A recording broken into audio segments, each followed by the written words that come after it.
तो कल हम लोगों ने कैलोरीमेट्री की थ्योरी कंप्लीट कर ली थी।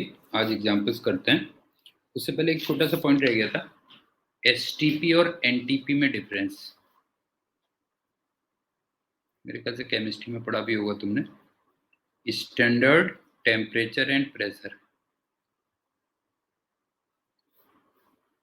इसमें जो टेम्परेचर लेते हो आप, वो 0 डिग्री सेल्सियस लेते हो ना, या 273.15 एक्चुअल तो ये है, क्यों केल्विन कह लो। और जो प्रेशर लेते हो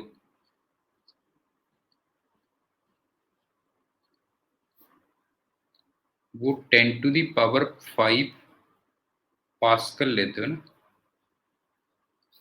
ये अगर एटमॉस्फेयर में देखूं तो वो 0.987 इतना एटमॉस्फेयर होगा। क्यों सुअम, स्टैंडर्ड टेम्परेचर और प्रेशर तो ये हो गया। और जो नॉर्मल टेम्परेचर एंड प्रेशर होता है एनटीपी, उसमें तुम टेम्परेचर लेते हो 20 डिग्री सेल्सियस है, या फिर 293.15 केल्विन। और जो प्रेशर लेते हो वो लेते हो 1 एटमॉस्फेयर। ये अब चलते हैं एग्जाम्पल्स में।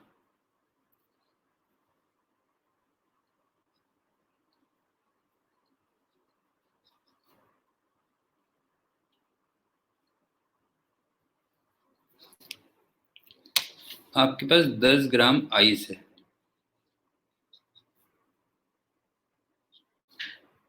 और ये मान लो -10 डिग्री सेल्सियस पे है। इसको कन्वर्ट करना है, convert into steam eight 100 degree Celsius.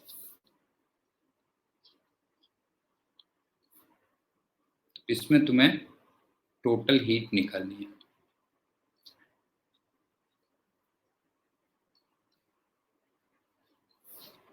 ये एग्जांपल मैंने देखो।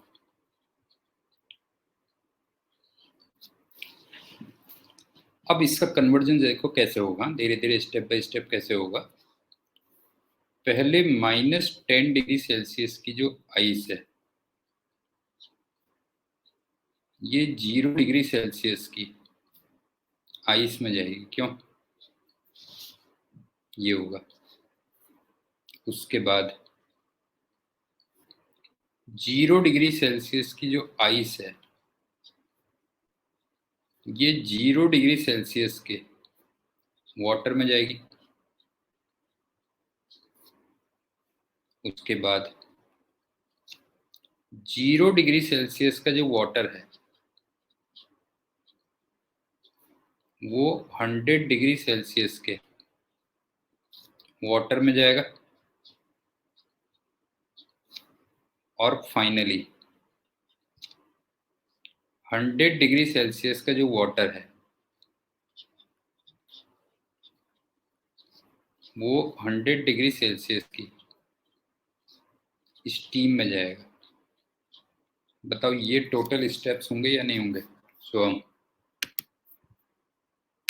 बता, स्टेप बाय स्टेप ये होगा या नहीं होगा, बता जरा। ये होगा ना। अब सब में अलग अलग हीट निकालते हुए चलते हैं। जैसे इसमें क्यू देखो, इसमें टेम्परेचर चेंज हो रहा है। क्यों नहीं है, इसमें टेम्परेचर चेंज हो रहा है लेकिन स्टेट चेंज नहीं हो रही है। क्यों स्टेट चेंज नहीं हो रही है, तो इसका मतलब ms डेल्टा थीटा लगेगा ना।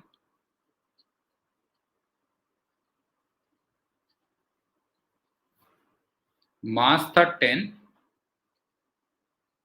स्पेसिफिक हीट तुम आइस की लोगे जो 0.5 होती थी। और डेल्टा थीटा कितना हो गया, -10 से 0 मतलब 10, क्यों ये हो गया, तो 50 कैलोरी आ गया।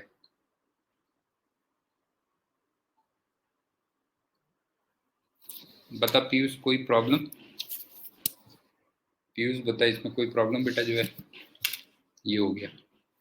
अब सुनो, अब स्टेट चेंज हो रही है लेकिन टेम्परेचर चेंज नहीं हो रहा।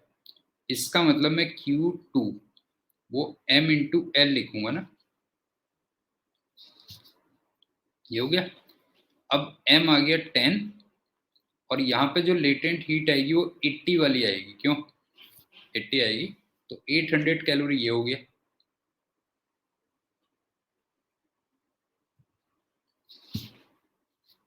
अब सुनो, अब फिर से टेम्परेचर चेंज हो रहा है लेकिन स्टेट चेंज नहीं हो रही है, तो एक बार दोबारा से क्या होगा, Q3 इक्वल टू कितना हो गया, ms डेल्टा थीटा लगेगा। लेकिन अब s कौन सी वाली लगेगी, वाटर वाली लगेगी, क्यों, तो इसका मतलब ये हो गया 10, वाटर की स्पेसिफिक हीट 1 और डेल्टा थीटा 100, क्यों, तो 1000 कैलोरी इधर आ गई, क्यों। और लास्ट में इसमें फिर से तुम देखो m इंटू एल लगेगा, मास हो गया 10 और लेटेंट हीट हो गई 540, क्यों, तो इसका मतलब 5400 कैलोरी ये हो गई। तो जरा बताना क्यू टोटल कितनी आ गई, जरा सब कैलकुलेट करके बताओ क्यू टोटल कितनी आ गई।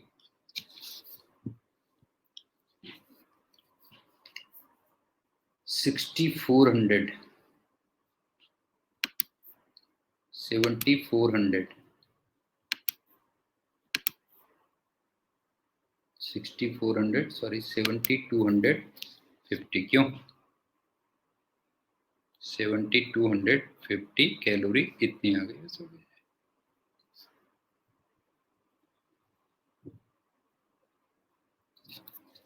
आई थिंक समझ में आ गया होगा ना। अब चलते हैं example 2।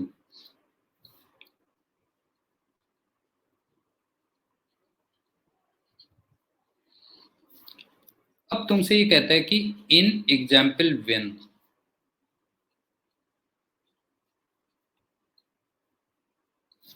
heat is supplied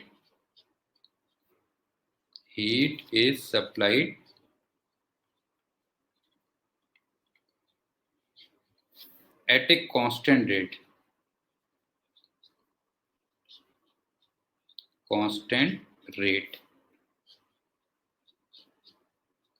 of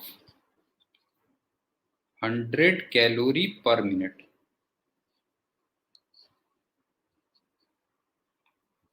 इस रेट से तुम हीट सप्लाई करते हो, ठीक।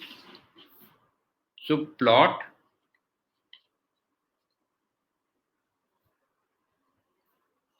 Temperature versus time graph.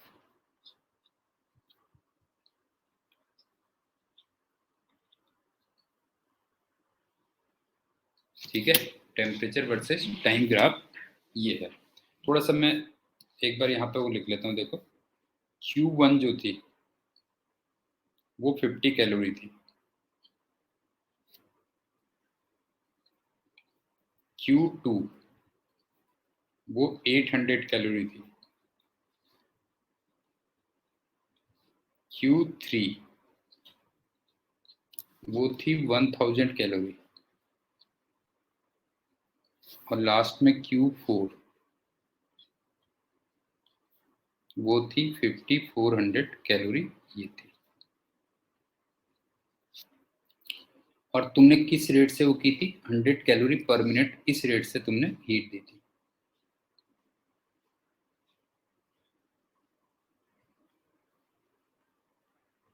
ये था। अब मैं temperature versus time graph draw कर रहा हूं।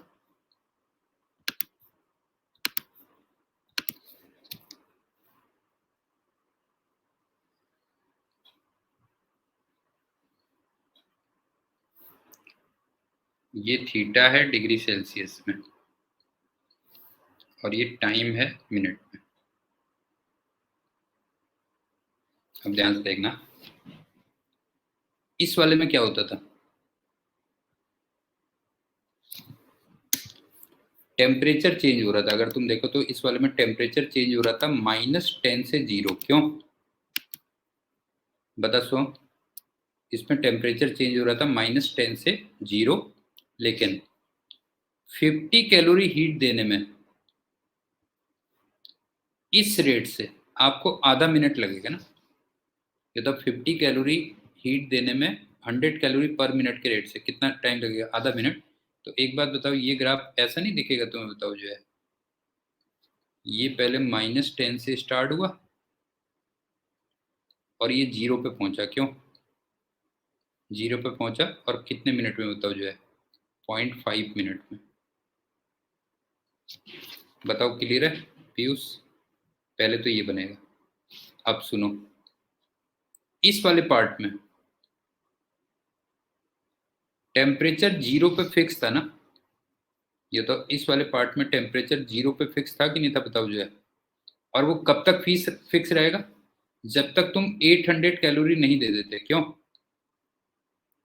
और 800 कैलोरी देने में कितना टाइम लगेगा बताओ, 8 मिनट्स और लगेंगे, नहीं है 8 मिनट्स और लगेंगे। तो इसका मतलब ये 8 मिनट और जाएगा इधर, ये 8.5 हो गया। क्यों, अब याद करो इसमें टेम्परेचर फिर बढ़ता था, नहीं है इसमें टेम्परेचर फिर बढ़ता था, अब याद करो जो है, और 0 से 100 तक पहुंचता था। लेकिन जब तक तुम 1000 कैलोरी नहीं दे देते। क्यों 1000 कैलोरी नहीं दे देते, और 1000 कैलोरी देने में तुम्हें 10 मिनट्स का टाइम लगेगा। क्यों 10 मिनट्स का टाइम लगेगा, तो ये एक तरीके से ऐसे होगा,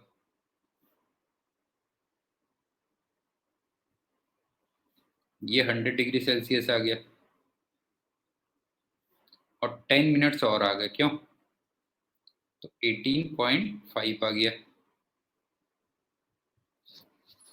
और लास्ट में यहां पे फिर से टेम्परेचर 100 पे फिक्स हो जाएगा। क्यों टेम्परेचर 100 पे फिक्स हो जाएगा, और कब तक, जब तक तुम 5400 कैलोरी नहीं दे देते, मतलब 54 और मिनट्स हो गए। क्यों 54 और मिनट्स हो गए, तो ये फिर ऐसे हो जाएगा,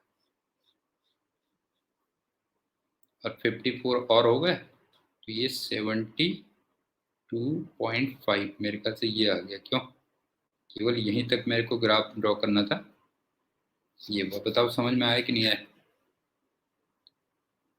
क्लियर हो गया। अब एक चीज और देखो,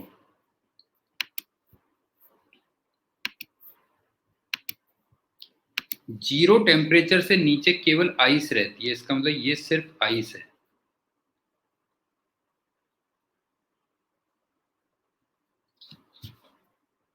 और 0 डिग्री सेल्सियस पे दोनों चीज रहती हैं, आइस भी, वाटर भी। क्यों, और 0 और 100 के बीच में केवल वाटर रहता है, ये वाटर हो गया। और 100 पे दोनों रहते हैं, वाटर भी और स्टीम भी। क्यों, ये भी समझ में आ गया कि नहीं आया, बताओ। मेरे ख्याल से ये पॉइंट भी क्लियर होगा, ठीक है। अब अगला पॉइंट सुनो,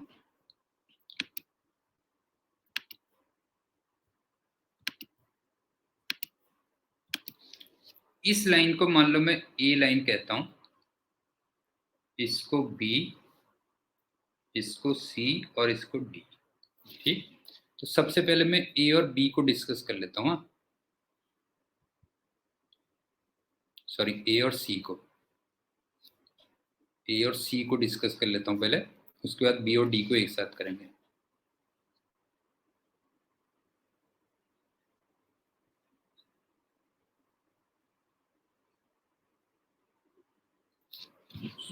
ये तब था जब टेम्परेचर चेंज हो रहा था ना। क्यों,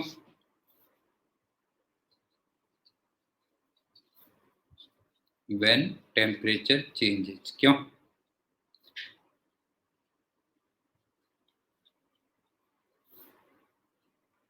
और जब टेम्परेचर चेंज होता है तो एस यूज्ड होता है, मतलब वो नहीं होता Q equal to M S delta theta.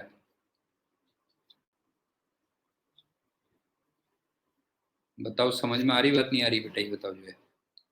जब टेम्परेचर चेंज होता है तो क्या होता है, एस यूज होता है, क्यों। अब एक बात बताओ कि अगर एस ज्यादा होगा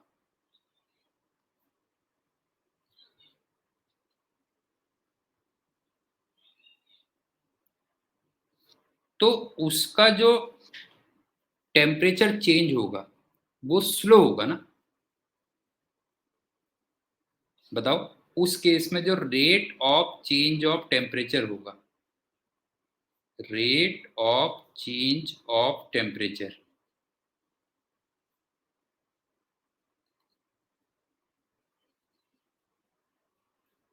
वो स्लो होगा कि नहीं होगा बताओ।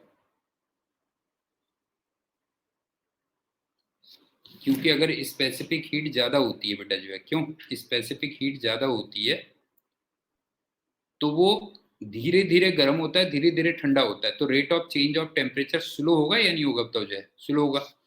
इसका मतलब मैं ये कह सकता हूं कि और D theta by D T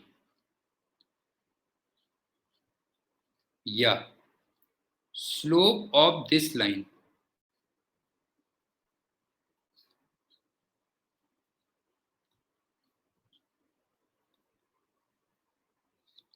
वो कम होगा।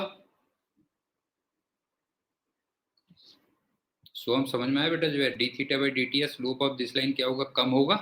या मैं कह सकता हूं इनवर्सली प्रोपोर्शनल टू, एक तरीके से वन अपॉन स्पेसिफिक हीट हो गई, क्यों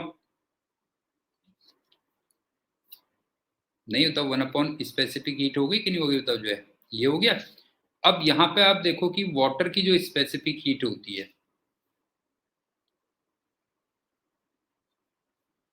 वो आइस से ज्यादा होती है, क्यों वाटर की स्पेसिफिक हीट आइस से ज्यादा होती है। इसका मतलब स्लोप जो वाटर वाले में बनेगा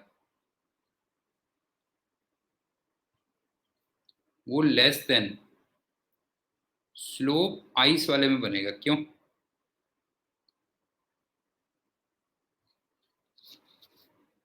नहीं है। और वाटर वाला वो सी लाइन थी, इसका मतलब जो स्लोप ऑफ सी होगी वो लेस देन स्लोप ऑफ ए होगी, बस हो गया। समझ में आया या नहीं आया बेटा ये बताओ जो है, कि जो ए और सी लाइंस हैं वो तब यूज हो रही हैं जब टेम्परेचर चेंज हो रहा है।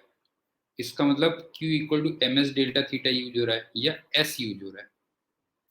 अब अगर स्पेसिफिक हीट ज़्यादा है तो फिर जो टेम्परेचर चेंज होगा वो धीरे धीरे होगा। इसका मतलब इस लाइन का जो स्लोप होगा वो कम होगा, ठीक। तो एक तरीके से slope inversely proportional to specific heat हो गया। और सी वाला वाटर था, तो ऑब्वियस सी बात है कि वाटर में स्पेसिफिक हीट ज़्यादा थी तो उसका स्लोप क्या होगा, कम होगा, ठीक। और वैसे भी तुम देख लो ना, इस वाली फिगर में भी देख लो, स्लोप ऑफ ए कितना हुआ देखो,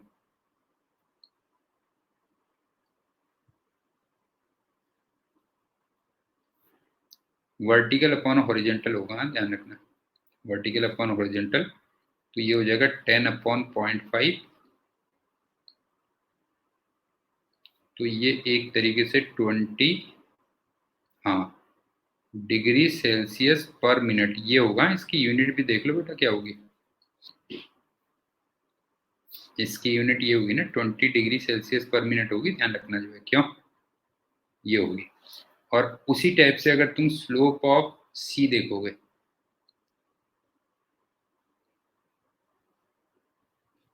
तो फिर वर्टिकल अपॉन हॉरिजेंटल, क्यों, तो ये 100/10, 100/10, इसका मतलब 10 डिग्री सेल्सियस, क्यों पर मिनट ये होगा, बस हो गया। तुम्हें लग ही रहा होगा सी का स्लोप कम है, क्यों, समझ गए ना। इसी को थोड़ा मैथमेटिकली और कर देता हूँ, देखो एक बात बताओ, Q equal to M S delta theta है। क्यों? इसमें से ये वाली चीजें तो चलो फिक्स है।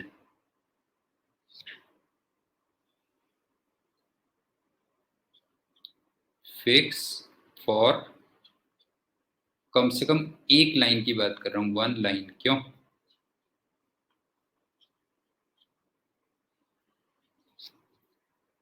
ये समझ में आ रहा है बेटा? एक लाइन के लिए तो कम से कम ये वैल्यू फिक्स है ना, एम और एस की। अब ये बताओ, इसको मैं मैथमेटिकली ऐसे लिख सकता हूँ, D Q upon D T equal to M S D theta upon D T. बताओ, ऐसे लिख सकता हूँ?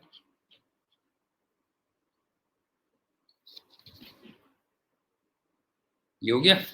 अब जरा देख ले, D theta upon D T कितना आ गया, जरा यहाँ से देख। D theta upon D T actual में यही स्लोप हो गया। क्यों? नहीं है बता? और ये कितना हो गया देख, D Q upon D T upon M S. क्यों? बता, क्लियर है? नहीं बता, D theta upon D T क्या हो गया, स्लोप हो गया, और D Q upon D T upon M S आ गया। अब जैसे मान ले मैं स्लोप ऑफ लाइन ए निकालता हूं, मान लो, हाँ, स्लोप ऑफ ए, तो वो कितना हुआ? हाँ, D Q by D T कितना था? किस रेट से तुम हीट दे रहे थे जरा बताओ? 100 कैलोरी पर मिनट। बताओ, ये था D Q by D T, ये था। मास कितना था? 10 ग्राम। ये मास हो गया। और ए लाइन के लिए जो स्पेसिफिक हीट थी वो थी 0.5 कैलोरी पर ग्राम डिग्री सेल्सियस। बता सो, हम ये वैल्यूज हैं कि नहीं है? ये वैल्यूज हैं कि नहीं है? बता जो है, ये हो गई। तो इसको चेक करके देखना, तो ये वही आ रही होगी, 20 कैलोरी, 20 डिग्री सेल्सियस पर मिनट, इतना आ रहा होगा। पीयूष, कोई डाउट तो नहीं है? बता बेटा जो है, समझ में आ गया ना? ये स्लोप ऑफ ए निकाल लिया, इसी टाइप से स्लोप ऑफ सी निकाल लिया। अब चलते हैं बी और डी में।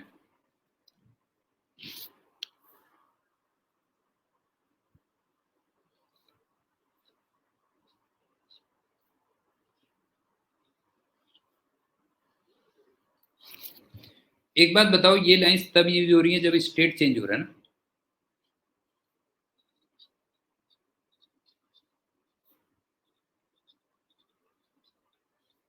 क्यों? ये तभी तो है जब स्टेट चेंज हो रही है। इसका मतलब Q equal to M L हुआ एक तरीके से। इसमें से M तो फिक्स हो गया, हाँ।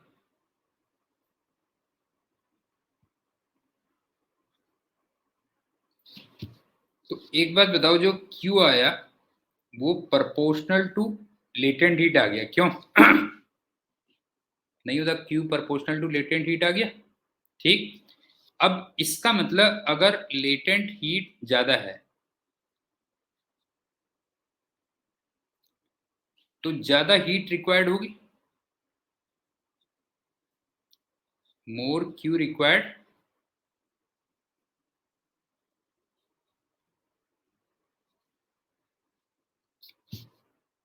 और ज्यादा हीट रिक्वायर्ड है अगर, तो टाइम भी ज्यादा लगेगा। Time taken will be more.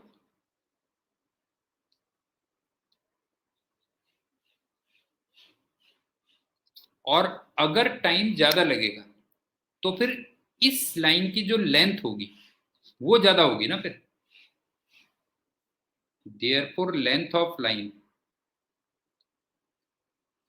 Length of line वो ज्यादा होगी। सोम, बता समझ में आया कि नहीं आया?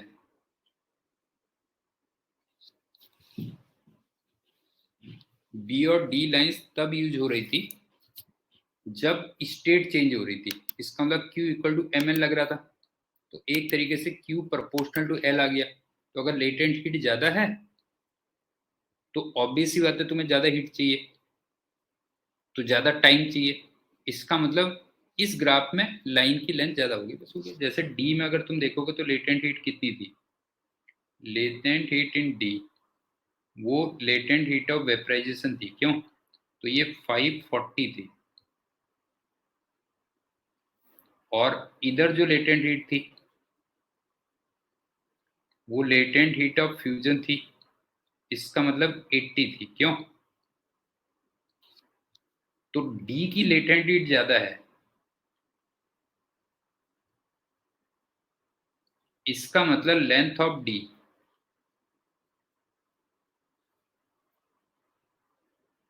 वो ज्यादा होगी।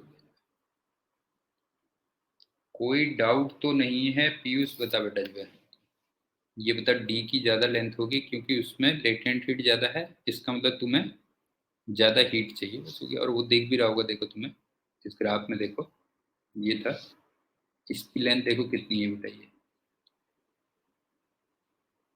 इसकी लेंथ 54 मिनट है ना, अगर देखोगे तो ऑब्वियस सी बात है, क्यों?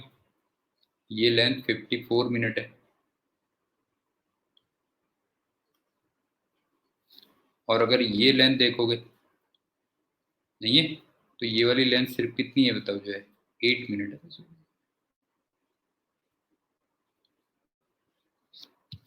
अच्छा, वैसे मैंने ग्राफ यहीं पे फिनिश कर दिया था।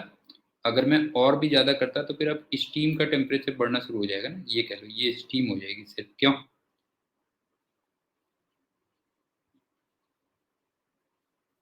सोहम समझ में आया बेटा? ये बता जो है कि अगर मैं इसके आगे भी पूछता तो क्या होता, था स्टीम का टेम्परेचर बढ़ना शुरू हो जाता।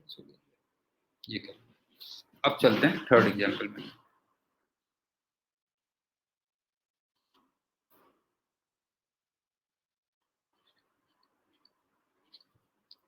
तीन लिक्विड्स हैं,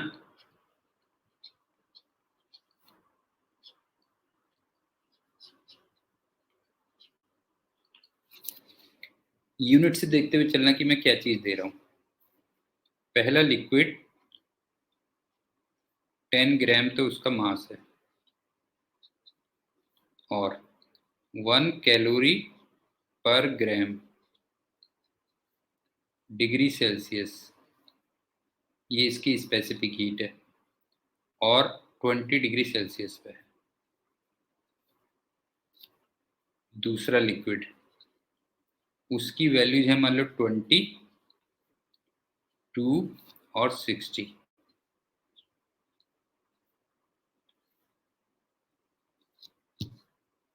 और लिक्विड 3 है, ये मान लो 30 ग्राम है, 3 कैलोरी पर ग्राम डिग्री सेल्सियस, ये उसकी स्पेसिफिक हीट है, और 90 डिग्री सेल्सियस ये उसका टेम्परेचर है। इनको मिक्स कर देते हो।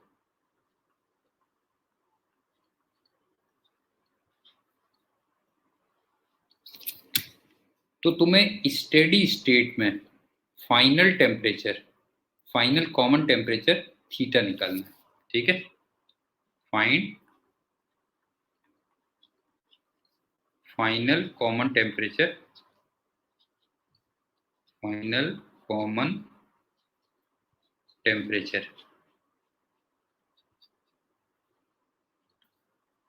Theta in steady state.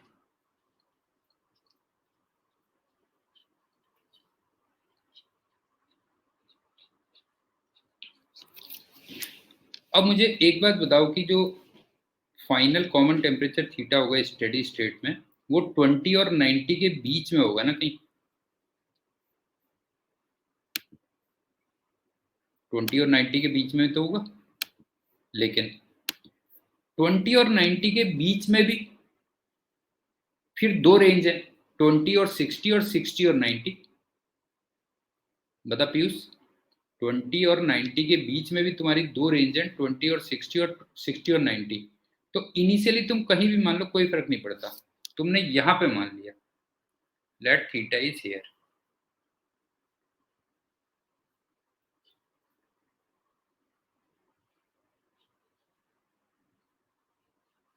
अब ध्यान से देखना, इसको भी यहां पहुंचना है, इसको भी यहां पहुंचना है, और इसको यहां पहुंचना है। अब जो कम टेम्परेचर से ज्यादा टेम्परेचर की तरफ जा रहा है वो हीट टेकन की कैटेगरी में आएगा ना, हीट टेकन, हीट टेकन। और ज्यादा टेम्परेचर से कम टेम्परेचर की तरफ जो जा रहा है वो हीट गिवन की कैटेगरी में आएगा। क्यों हीट गिवन में आएगा? तो इसका मतलब ये हीट गिवन होगा। बताओ समझ में आया कि नहीं आया? सोम क्लियर हो गया बेटा जो है? ठीक है। और इसके बाद तुम्हें याद होगा मैंने कहा था heat given equal to heat taken लगाते हैं हम। क्यों? Heat given equal to heat taken लगाते हैं। अब इसमें एक कैच पॉइंट और है, तीनों के तीनों लिक्विड्स ही हैं। इसका मतलब कहीं पे स्टेट चेंज नहीं हुई है, तो हर जगह पे ms डेल्टा थीटा लगेगा। क्यों? याद है हम हर जगह पे ms डेल्टा थीटा लगेगा। लेकिन डेल्टा थीटा तुम्हें याद होगा मैंने क्या बताया था, डेल्टा थीटा तुम रखोगे theta higher minus theta lower रखोगे। याद आ रहा है कि नहीं आ रहा? बताओ, theta higher minus theta lower रखोगे तो अब वो वैल्यू रख दो, बस हो गया। हीट गिवन में क्या आ गया देखो, एम एस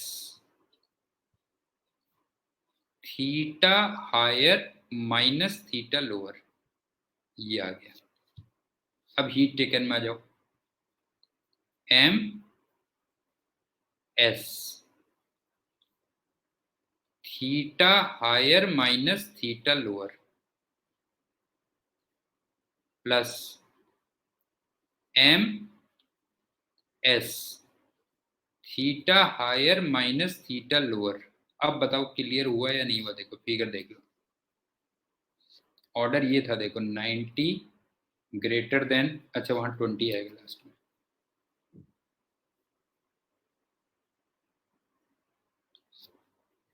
अब देखो 90 greater than theta greater than 60 greater than 20, ये ऑर्डर था टेम्परेचर का।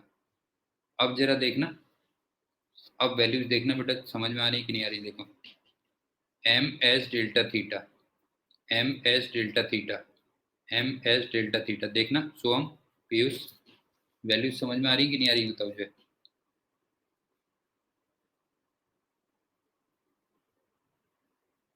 देख जरा,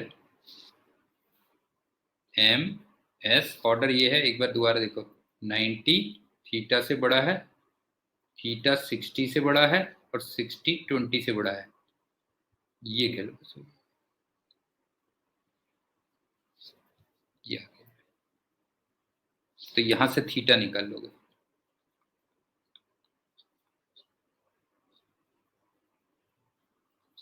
अच्छा यहाँ पे एक नोट पॉइंट है, वो देखो क्या है।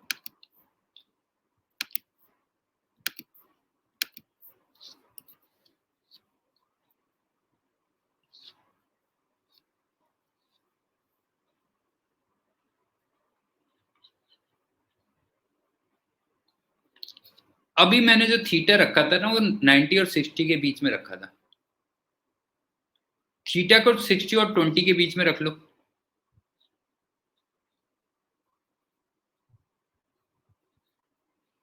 तब भी कोई फर्क नहीं पड़ेगा। इवन थीटा को लेस देन 20 भी रख लो, जो पॉसिबल नहीं है एक्चुअल में, नॉट पॉसिबल।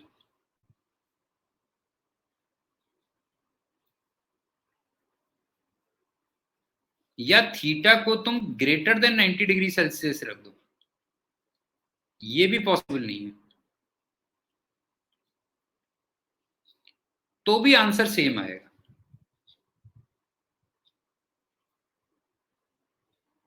बस तुम्हें ये वाली इक्वेशन सही तरीके से लगानी है, heat given equal to heat taken. Use समझ में आया कि नहीं आया ये बता जो है, कि थीटा को तुम 20 और 60 के बीच में रख देते, 20 से कम रख देते जो कि पॉसिबल ही नहीं था, या 90 से ज्यादा रख देते वो भी पॉसिबल नहीं था, तब भी आंसर सेम आएगा, प्रोवाइडेड कि आप heat given equal to heat taken को प्रॉपरली यूज करते हो। जैसे मैं इक्वेशन बना के बताता हूँ, देखो कि अगर मान लो मैं थीटा को यहाँ पे ले लेता, let theta is greater than 90 degree Celsius.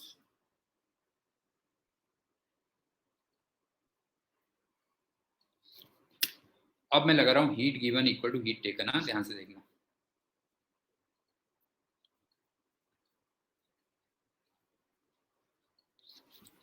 ये बताओ, अगर मिक्सचर टेम्परेचर 90 से ज्यादा हो जाता है तो हीट गिवन में कोई आएगा या नहीं आएगा? बताओ। अगर मिक्सचर टेम्परेचर मैंने थीटा 90 से ज्यादा ले लिया तो हीट गिवन उसमें कोई आएगा? ये बता जो है। हीट गिवन में कोई नहीं आएगा ना, सारे हीट टेकन में आएंगे। इसका मतलब हीट गिवन को रख लो 0 बेटा। जो है समझ में आ गया? बताओ, इसको रख लिया 0। अब वैल्यू रखो एम एस थीटा -90 होगा प्लस एम एस थीटा -60 होगा प्लस एम एस थीटा -20 होगा। बताओ क्लियर है कि नहीं है पीयूष? अब बता, ये इक्वेशन बता, ये बनेगी कि नहीं बनेगी? जो है और जरा चेक करना, ये इक्वेशन नंबर 2 है मान लो, और ये इक्वेशन नंबर 1 है, तो दोनों सेम ही तो हैं अगर देखोगे तो। अगर मैं इसको इधर ले जा लेता, सुनो, इसको इधर ले जा लेता तो वो थीटा -90 नहीं हो जाता? बता पीयूष, बता, अगर मैं इसको इधर ले जाता तो वो थीटा -90 बन जाता कि नहीं बन जाता? बता जो है, इसको यहाँ ले जाता तो इक्वेशन 1 और इक्वेशन 2 सेम ही तो है अगर देखोगे तो। जो है इक्वेशन 1 एंड इक्वेशन 2 सेम है। तो मेरे ख्याल से समझ में आ गया होगा कंसेप्ट क्या है। सुनो, एक तो तीनों के तीनों लिक्विड्स थे, तो कहीं भी कोई स्टेट चेंज नहीं हो रही है तो एम एस डेल्टा थीटा ही लगाओगे, पहली बात। दूसरा, थीटा की वैल्यू 0 से 90 के बीच में होगी। उसमें फर्दर दो रेंज बनती है, 20, 60, 60, 90। तो आप थीटा को लेस देन 20 रख दो, या 20 और 60 के बीच में रख दो, या 60 और 90 के बीच में रख दो, या 90 से बड़ा भी रख दो। आंसर सब में सेम आएगा, प्रोवाइडेड कि आप heat given equal to heat taken को प्रॉपरली यूज करते हो। समझे ना? वो इंपॉर्टेंट है। अब चलते हैं एग्जाम्पल 4।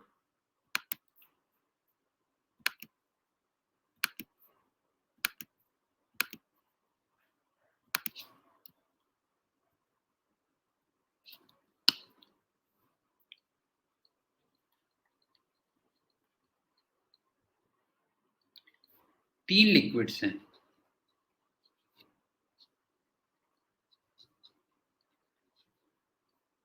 ए बी सी, ठीक है, और सेम मास है।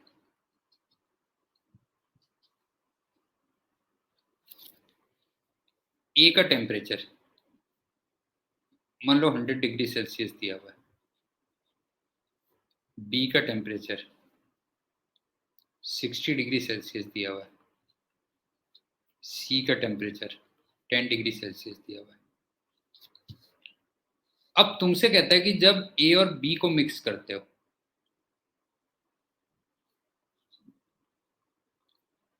तो फाइनल टेम्परेचर कुछ भी मान लो 90 डिग्री सेल्सियस आ जाता है। जब बी और सी को मिक्स करते हो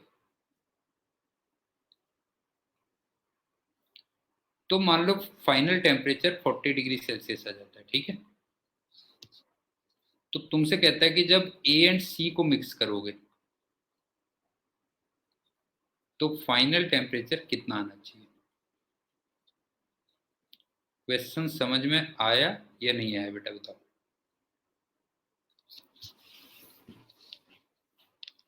बताओ क्वेश्चन समझ में आया कि नहीं आया? जब ए और बी को मिक्स करते हो तो 90 बनता है, बी और सी को मिक्स करते तो 40 बनता, ठीक। तो जब ए और सी को मिक्स करोगे तो थीटा कितना होगा? अब वही मेरे को heat given equal to heat taken 3 बार लगाना, बस हो गया।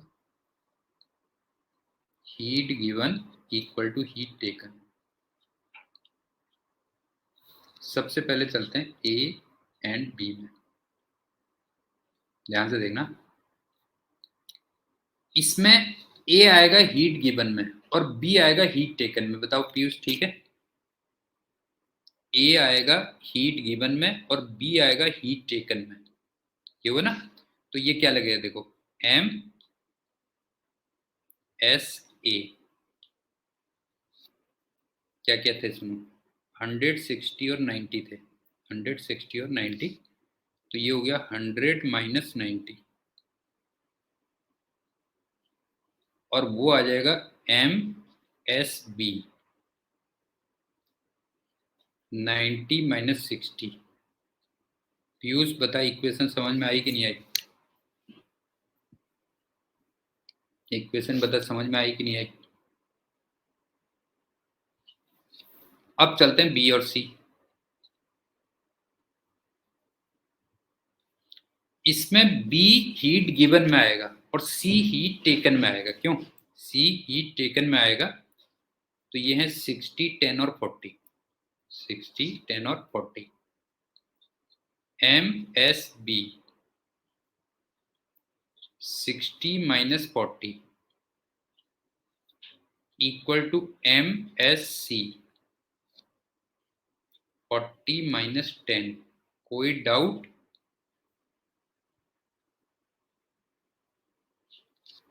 सोहम बता, कोई डाउट नहीं है ना? अब मैं थोड़ा सा कैलकुलेशन को सिंपल करने के लिए उल्टा कर दे रहा हूं थोड़ा सा। लास्ट वाले में हीट टेकन पहले ले रहा हूं और हीट गिवन बाद में ले रहा हूं, कैलकुलेशन को सिंपल करने के लिए। अब चलते हैं ए और सी में।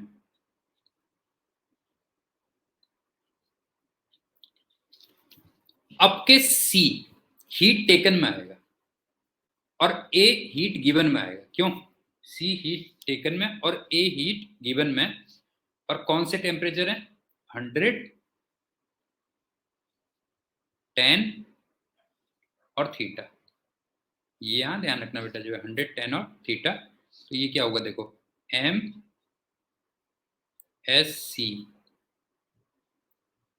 Theta minus 10 equal to M S A 100 minus theta. बताओ कैलकुलेशन में कोई मिस्टेक? पीयूष बता, कैलकुलेशन में कोई मिस्टेक?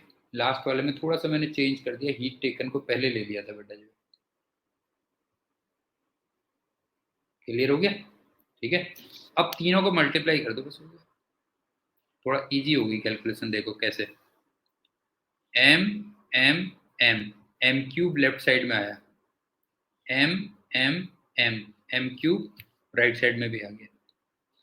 फिर S A S B S सी,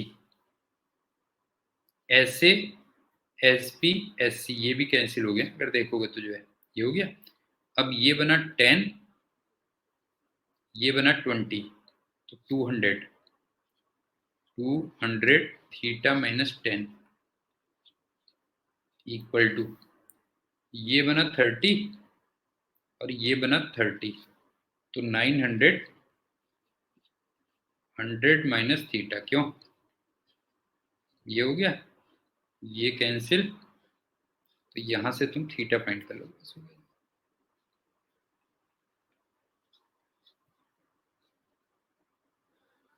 समझ में आया? पीयूष बता बेटा, समझ में आया कि नहीं आया? क्लियर हो गया? अब चलते हैं अगले एग्जाम्पल में।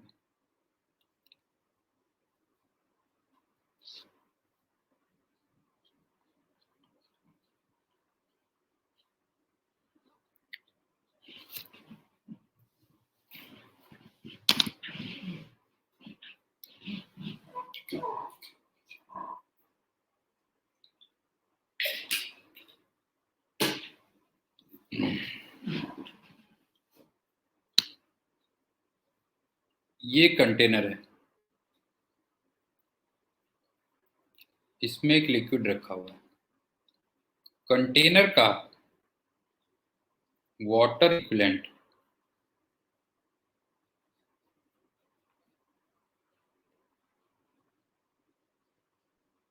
मान लो 40 ग्राम है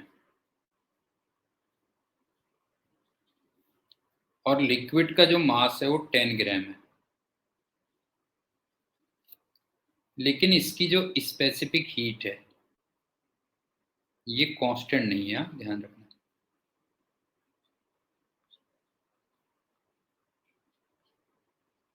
ये फंक्शन ऑफ टेम्परेचर है,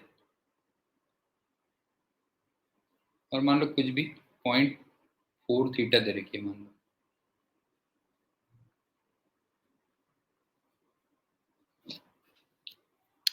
तो तुम्हें क्यू टोटल निकालना है to increase temperature from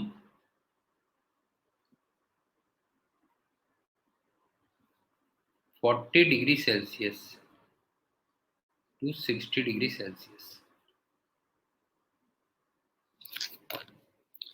question समझ में आ गया? एक कंटेनर का तुम्हें वाटर इक्विवेलेंट दिया हुआ है और लिक्विड का मास दिया हुआ है और स्पेसिफिक हीट कांस्टेंट नहीं है बल्कि टेम्परेचर का क्या है, फंक्शन है। तो तुम्हें टोटल हीट निकालनी है 40 से 60 टेम्परेचर राइज करने के लिए। तो एक बात बताओ कि तुम्हें जो क्यू टोटल होगा उसमें एक तो तुम्हें क्यू कंटेनर के लिए चाहिए होगा,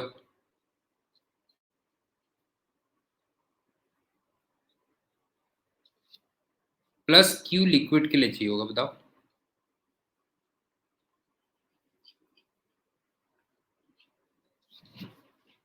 पीयूष, बता सही है? ये हो गया। अब देख, क्यू कंटेनर का तुम्हें वाटर इक्विवेलेंट 40 ग्राम दिया हुआ है,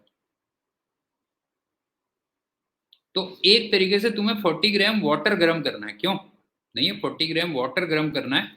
तो ये कितना हो गया बता, जो है एम एस डेल्टा थीटा मतलब 60 - 40। बता कोई डाउट? बता कोई डाउट? कंटेनर का तेरे को वाटर इक्विवेलेंट दिया हुआ 40 ग्राम, तो इसको मतलब 40 ग्राम वाटर गर्म करना है, एम एस डेल्टा थीटा हो गया। लेकिन अब लिक्विड का जो क्यू निकलेगा वो इंटीग्रेशन से निकलेगा, क्यों? ये इंटीग्रेशन से निकलेगा, तेरे को याद होगा मास दे रखा था 10, तो M S into D theta और लिमिट्स फ्रॉम 40 टू 60। बताओ समझ में आया कि नहीं आया? सोहम बता बेटा, समझ में आया कि नहीं आया कि अगर स्पेसिफिक हीट टेम्परेचर का फंक्शन हो तो फिर तुम्हें क्या करना पड़ता है, इंटीग्रेशन से निकालना पड़ता है। तो यहां से क्यू टोटल निकालो।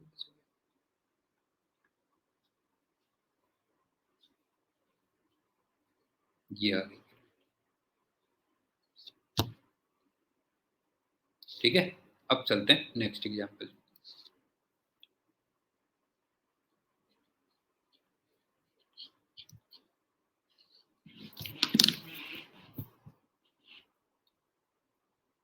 ऐसे है बेटा कहानी, कहानी घर घर की सुना है तो ना, सीरियल का नाम।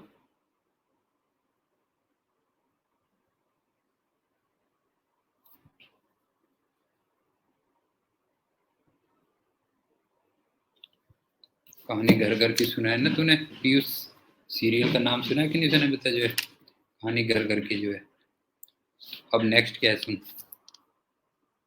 ये एक बुलेट है, इसका मास m है और ये v स्पीड से जा रही है और इसकी स्पेसिफिक हीट s है और ये टारगेट से टकराती है, ठीक है।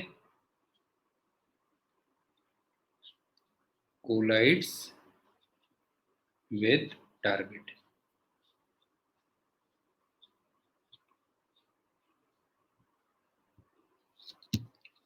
और जो भी काइनेटिक एनर्जी है उसका 1/4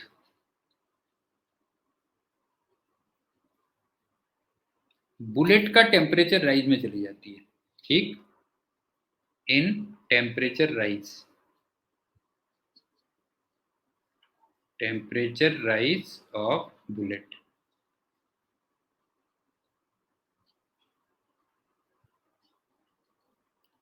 तो तुमसे कहता है कि डेल्टा थीटा कितना होगा।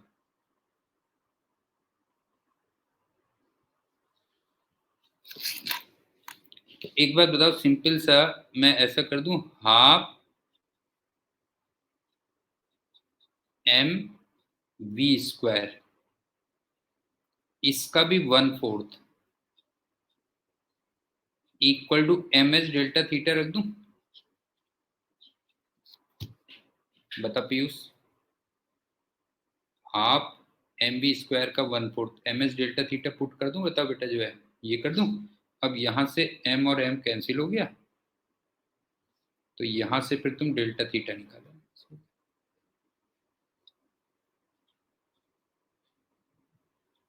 समझ में आया पीयूष? बेटा समझ में आया कि नहीं आया बता जो है, हाफ एम वी स्क्वायर का 1/4 क्या कर देगा, एम एच डेल्टा थीटा रख देगा। अच्छा एक चीज का ध्यान रखना, 1/4 को कई बार वो 25% भी कह देगा, ध्यान रखना, छोटी सी बच्चों वाली बात है, इसको हो सकता है 25% भी कह दे।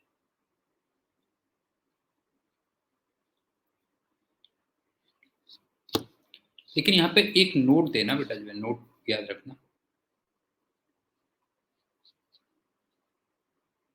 कि अगर ना वैल्यूज दे रखी है, if values are given,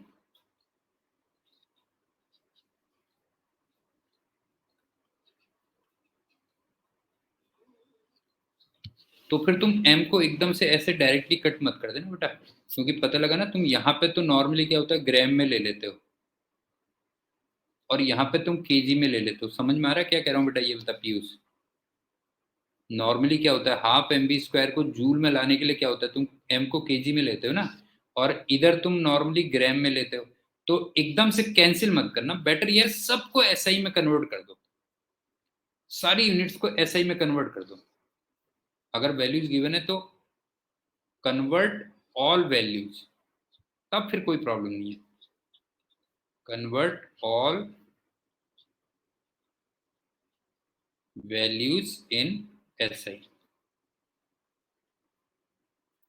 actual में इसमें क्या होगा ना कि मास ऑफ बुलेट दिया ही नहीं होगा, क्योंकि मास तो कैंसिल होना है ना बेटा जो है, मैंने तो बल्कि गलत दे दिया, ये मास देना ही नहीं चाहिए था, नॉट रिक्वायर्ड।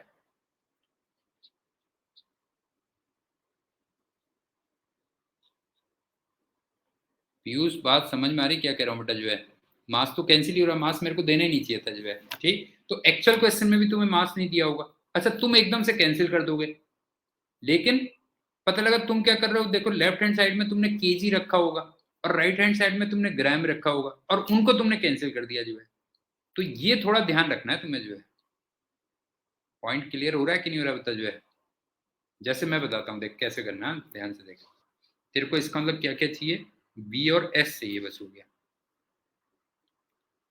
v मान ले आता है 100 मीटर पर सेकेंड, और s मान ले दे रखा है कैलोरी, 1 नहीं दिया होगा ना, तो 0.2 मान लो ये दे रखा है बेटा, 0.2 कैलोरी पर ग्राम डिग्री सेल्सियस से मान ले। अब तो क्या करें, इसको ऐसे ही में कन्वर्ट कर दे, 0.2 कैलोरी का मतलब 4.18 जूल आ गया, बता, अपॉन ग्राम का मतलब हो गया 10⁻³ kg,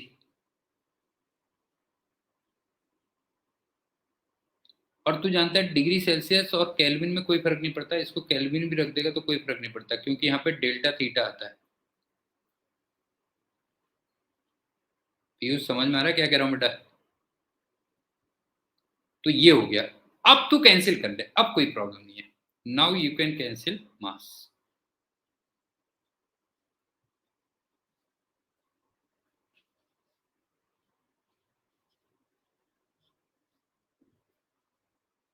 सोहम बता ये समझ में आया कि नहीं आया बेटा, बता जो है, क्योंकि जब मैं हाफ एम बी स्क्वायर रखूंगा तो वहां पे m को केजी में रखूंगा ना, हाफ mv² में kg में रखूंगा। अब तू राइट हैंड साइड में भी kg में रख देना, बस हो गया, ऐसे हो गया सीधे सीधे। जैसे तूने ये रखा देख, हाफ mv² और इसको रख दिया ms डेल्टा थीटा रख दिया। अब ठीक है, इसको तूने kg में रख दिया, इसको तूने मीटर पर सेकंड में रख दिया, इसको भी तूने kg में रख दिया, और इसको तूने रख दिया kg, सॉरी, जूल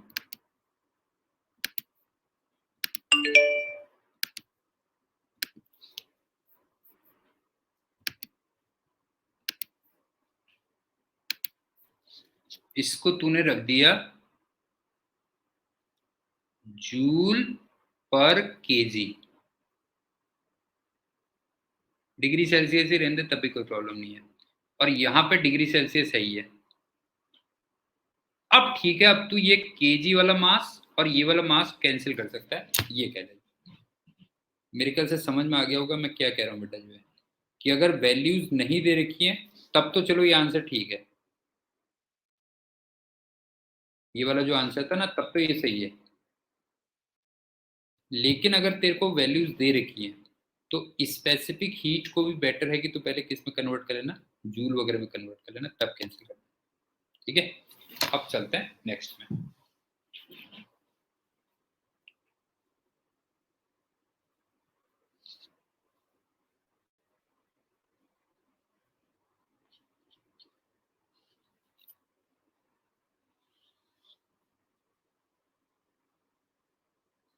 ये रफ सरफेस है म्यू,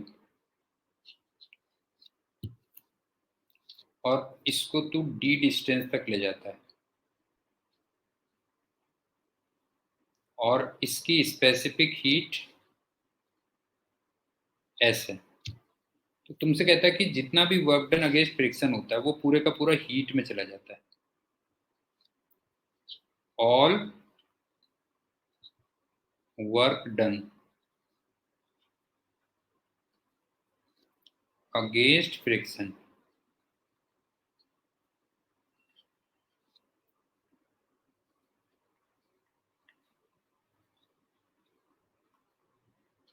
goes to heat।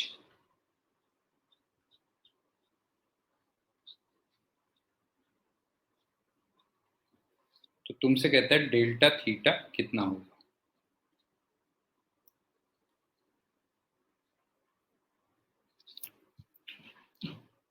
अब एक बात बताओ कि work done against friction,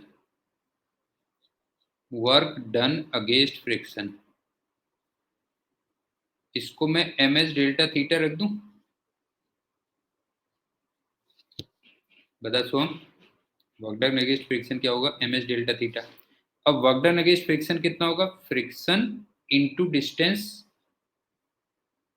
equal to ms delta theta हो जाएगा। और फ्रिक्शन यहाँ पे म्यू इंटू एन होगा ना, मैक्सिमम लगेगा, क्यों, into D equal to ms delta theta. लेकिन एन यहाँ पे mg होगा, क्यों, तो mu mg T equal to ms delta theta, क्यों, ये हो गया। लेकिन फिर से वही मास कैंसिल हो गया, तो यहां से डेल्टा थीटा निकाल।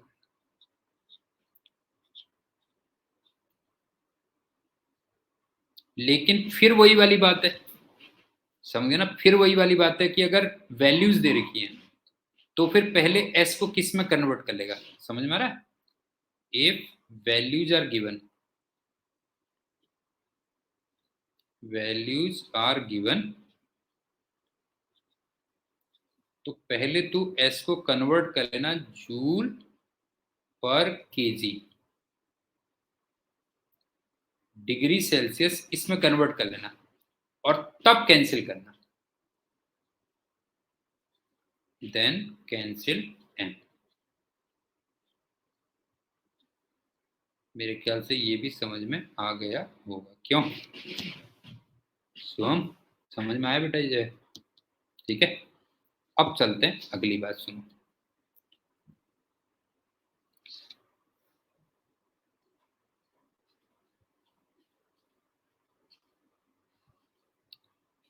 40 ग्राम आइस है,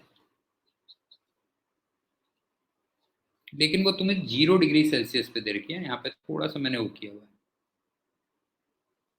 और 60 ग्राम वाटर है, वो तुम्हें 50 डिग्री सेल्सियस पे दिया हुआ है, और इनको मिक्स कर देते हो।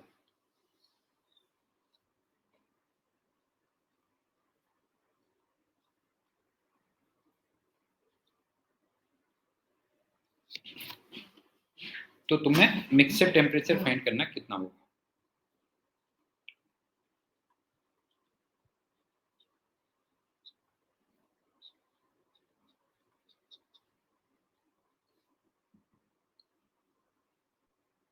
इस वाले को थोड़ा ध्यान से देखना।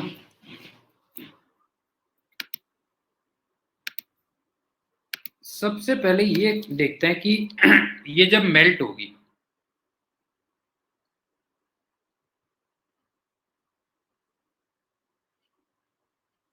तो इसको हीट रिक्वायर्ड है ना। सोम बता, ये अगर मेल्ट होगी तो इसको हीट रिक्वायर्ड है कि नहीं, बता जो है। क्यू रिक्वायर्ड है ना, और वो कितनी रिक्वायर्ड है, ml।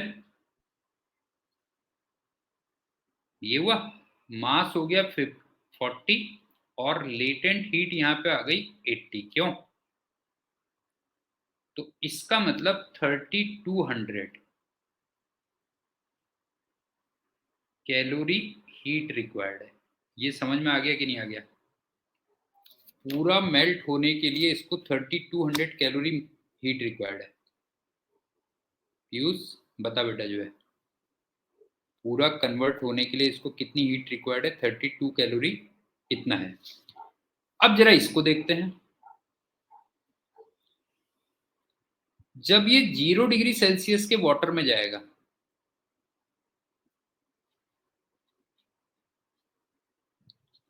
तो ये हीट देगा ना उसमें। क्यों? ये बता, 50 डिग्री सेल्सियस का जब वाटर 0 डिग्री सेल्सियस के वाटर में जाएगा तो हीट देगा। तो जरा देख लेते हैं इसने कितनी हीट दी।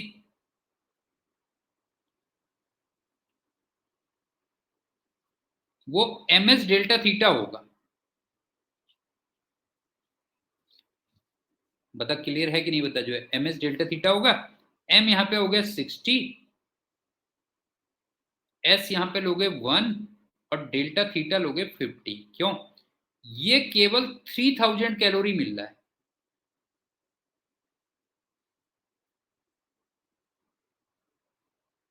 पीयूष बता बेटा, समझ में आ रहा है कि नहीं आ रहा, बता जो है। तेरे को केवल 3000 कैलोरी हीट मिल पा रही है, और तेरे को चाहिए 3200 कैलोरी उसको पूरा मेल्ट होने के लिए। क्यों? इसका मतलब आइस पूरा मेल्ट नहीं हो पा रही है। बता, ये बता। Therefore ice not melted completely.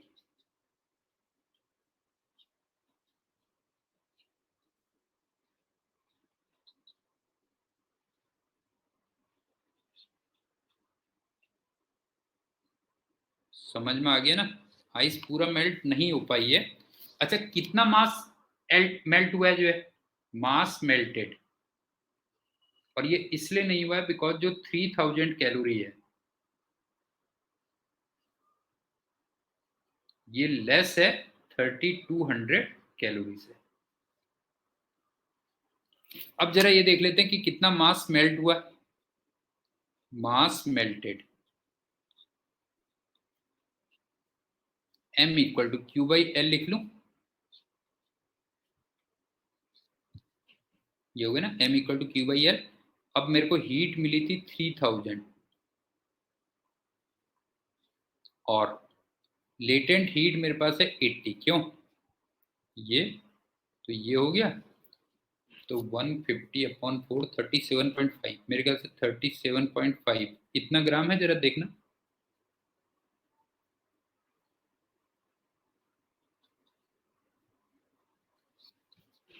केवल इतना मेल्ट हो पाई। तो अब बताओ कि मिक्सचर टेम्परेचर इसका मतलब कितना होगा, बताओ। ये बताओ इसका मिक्सचर टेम्परेचर कितना होगा बेटा, ये बताओ।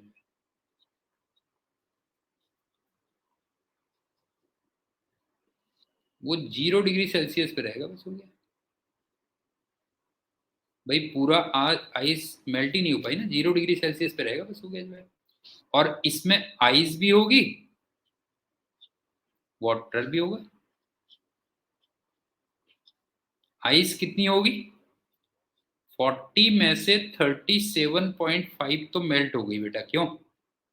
तो इसका मतलब सिर्फ 2.5 ग्राम रह गई है। और वाटर कितना होगा, 60 पहले से था, 37.5 मेल्ट होके आ गया है, तो इसका मतलब 97.5 ग्राम हो गया। बताओ समझ में आया या नहीं आया बेटा, बता दो। पीयूष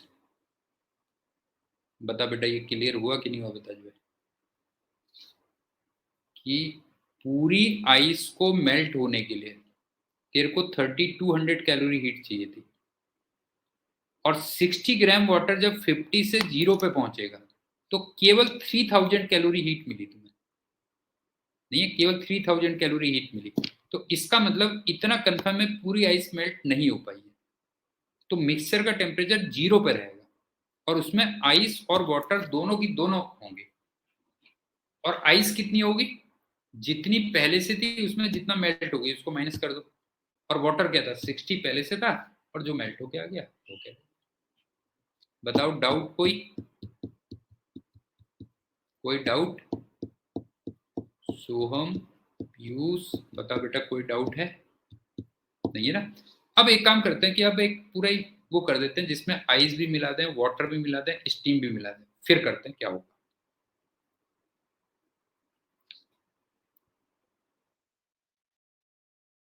जनरल कर देता हूँ, बिल्कुल ठीक है।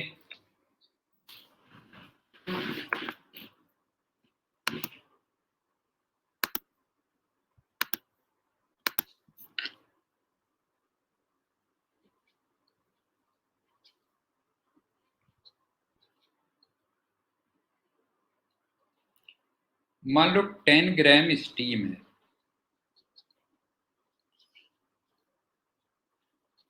बस यहाँ पे थोड़ा सा मैं एक और रख रहा हूँ कि स्टीम को केवल 100 डिग्री सेल्सियस पे रख रहा हूँ, बस ये ध्यान रखना बेटा।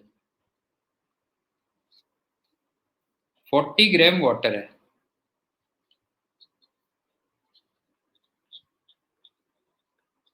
और ये मान लो 80 डिग्री सेल्सियस पे है,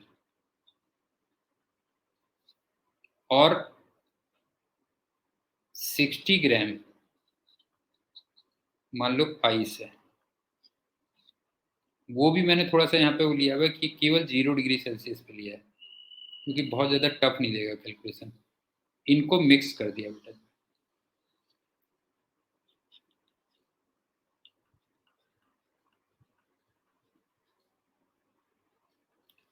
और मिक्सचर टेम्परेचर तुमसे पूछ रहा है कितना होगा।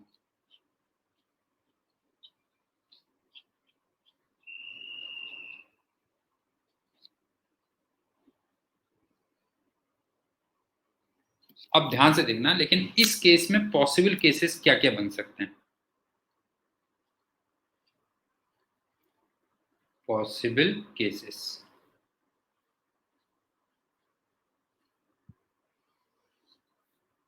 फर्स्ट, पता लगा स्टीम तुम्हारे पास बहुत है, मान लो बहुत ज्यादा स्टीम है, तो पता लगा पूरी स्टीम कंडेंस ही नहीं हो पाई। समझ में आया बेटा क्या कह रहा हूँ मैं, पीयूष? समझ में आ रहा है ना, स्टीम तुम्हारे पास पता लगा बहुत सारी है, तो इसका मतलब पूरी स्टीम कंडेंस ही नहीं हो पाई। होल स्टीम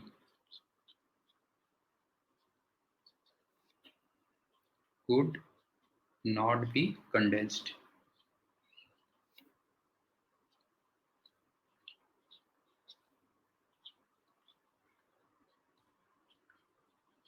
तो जो आंसर होगा वो 100 डिग्री सेल्सियस होगा। सब 100 पे पहुंच जाएंगे। बताओ क्लियर है या नहीं है? पीयूष ये बता जो है कि पता लगा स्टीम तुम्हारे पास बहुत सारी है, तो पता लगा कंडेंस ही नहीं हो पाई पूरी, जो है सब के सब स्टीम 100 पे पहुंच जाएंगे, लेकिन 100 पे तुम्हें दो चीजें मिलेंगी, फिर स्टीम भी मिलेगा प्लस वाटर भी मिलेगा। एक ये केस हो सकता है जो है। दूसरा, पता लगा तुम्हारे पास आइस बहुत है, बहुत सारी आइस है, तो ऐसा भी तो हो सकता है कि आइस पूरी मेल्ट ना हो पाई हो। ऐसा भी तो पॉसिबल है कि नहीं, बताओ। जो है सबको वो जीरो पे ले आया, मतलब आइस पूरा जीरो पे ले आई, तो इसका मतलब whole ice could not be melted.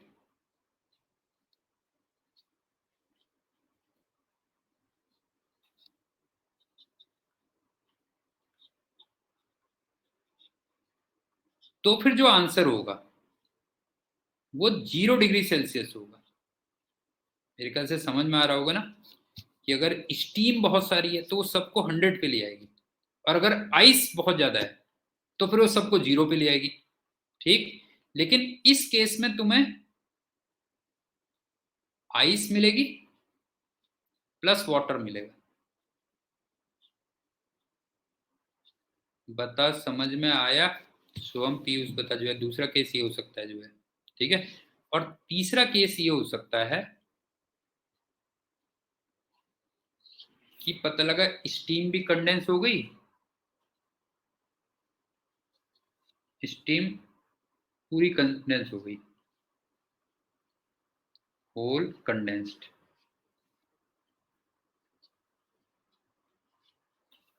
Ice पूरा मेल्ट हो गई,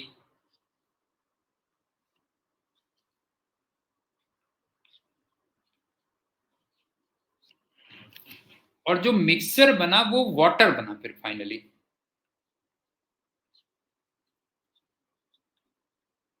मिक्सचर बना वाटर एट θ°C। समझ में आया कि नहीं आया बेटा, बताओ। जो ऐसा भी केस पॉसिबल है ना कि मिक्सचर क्या बनेगा, वाटर बनेगा θ°C पे। अब वो एक अलग बात है कि थीटा की फर्दर दो रेंज होंगी, यहाँ ध्यान रखना बेटा। जो है जैसे ये 80 थी ना, तो थीटा की तुम दो रेंज ले सकते हो, 100 से 80 या 80 से 0, कोई सी भी रेंज ले सकते हो, कोई प्रॉब्लम नहीं है। थीटा की तुम रेंज ले सकते हो, 100 से 80 भी ले सकते हो,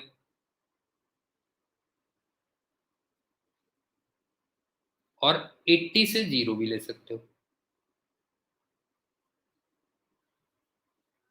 ये तुम्हारी चॉइस है, कोई फर्क नहीं पड़ता उससे। हमने देखा ही था कि आंसर एक ही आता है, क्यों। इसको मैं पूरा तो करूंगा नेक्स्ट लेक्चर में, क्योंकि टाइम लगेगा। एक बार दोबारा सुन लो क्या हो रहा है बेटा। जो है बस मैंने थोड़ा सा ये किया है कि मैंने ना स्टीम का टेम्परेचर केवल 100 पे लिया हुआ है, अदरवाइज कैलकुलेशन फिर और टफ हो जाएंगे। स्टीम का केवल 100 पे लिया हुआ है, और आइस का मैंने 0 पे लिखा हुआ है। बस ये मैंने यहाँ पे थोड़ा सा कैलकुलेशन बचाने के लिए ये कर दिया है बेटा। तो दोबारा सुन लो, 3 केस पॉसिबल है। एक तो पता लगा स्टीम बहुत ज्यादा है, वो पूरी की पूरी कंडेंस नहीं हो पाई, तो सबको 100 पे ले आएगी, लेकिन वहां पे दो चीजें रहेंगी, स्टीम और वाटर। और या फिर आइस बहुत ज्यादा है, वो सबको 0 पे ले आई, तो वहां पे दो चीजें रहेंगी, वाटर और आइस। और या फिर तीसरा केस है, सब कुछ स्टीम भी कंडेंस हो गई, आइस भी मेल्ट हो गई, मिक्सचर वाटर बना, और वो θ°C पे बना। थीटा की फर्दर दो रेंज होगी, 80 और 100, और 0 से 80 के बीच में। ठीक, तो इस क्वेश्चन को कैसे करेंगे ये मैं नेक्स्ट टाइम पे बताऊंगा। ठीक है, okay, bye and thank you.